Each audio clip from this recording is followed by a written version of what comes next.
Local, live, late-breaking. WESH 2 News starts now. Concerns about concussions and head injuries have dominated headlines and kept some young athletes off the field. And now local coaches are doing something about it. I don't think there's ever going to be a finish line. There's never. We're always going to, and I think that's a good thing. You never want to say, "Oh, we've arrived. It's as safe as it's going to be." We can always do better. The steps local schools are taking to protect players on the field and the court. New on WESH 2 News, a football season is in full swing, but surveys show participation is continuing to drop across the country. This comes as more NFL players are speaking out about the concussions they've sustained during their years in the sport. It's a field of study still in its early stages, and as WESH 2's Sonica Dange reports, it means that local teams are constantly tweaking their safety protocols. I love it.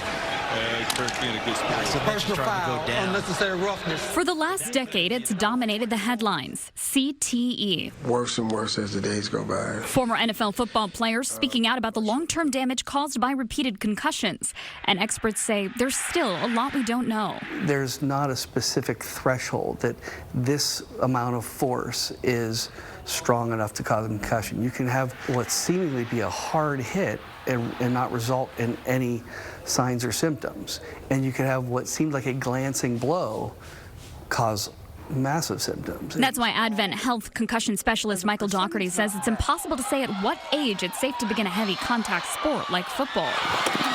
According to the National Federation of High School Associations, since its peak in the 2008-2009 season, participation in 11-player football teams is down 9.6%. Winter Park Pop Warner assistant coach Ronald Jones has coached youth football for 9 years. He's seen a slight drop league-wide.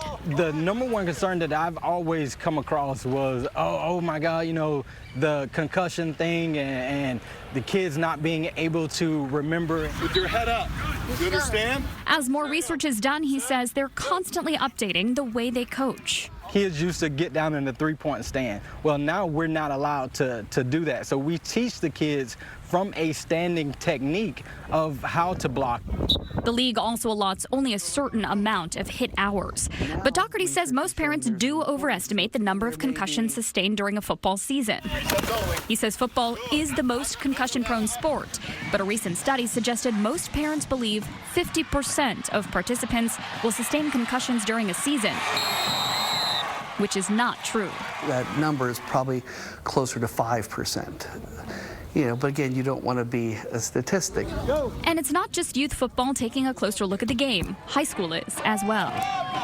I'm really trying to approach the game and evolve the game and adapt the game in a different way to try to help those maybe who are on the fence come back to it. Lake Highland prep coach Ben Bollick says since he's taken over the program 2 years ago, he's seen students return.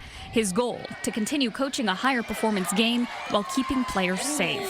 Not only have they banned live tackling during practice, players wear soft shell caps and each player takes a preseason baseline test.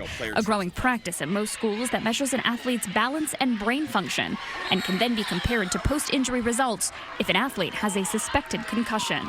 We've reduced the orthopedic and injury rate and concussion rate significantly since the previous maybe 5 years before that. There's no surefire way to prevent concussions in football, but both Pop Warner and high school coaches agree you can make sure you're playing the game as safely as possible.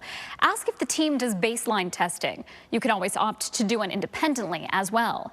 Ask what protocols they have in place. Do they have EMS or certified athletic trainers ready to jump in and pull players out if they're suspected of having a concussion?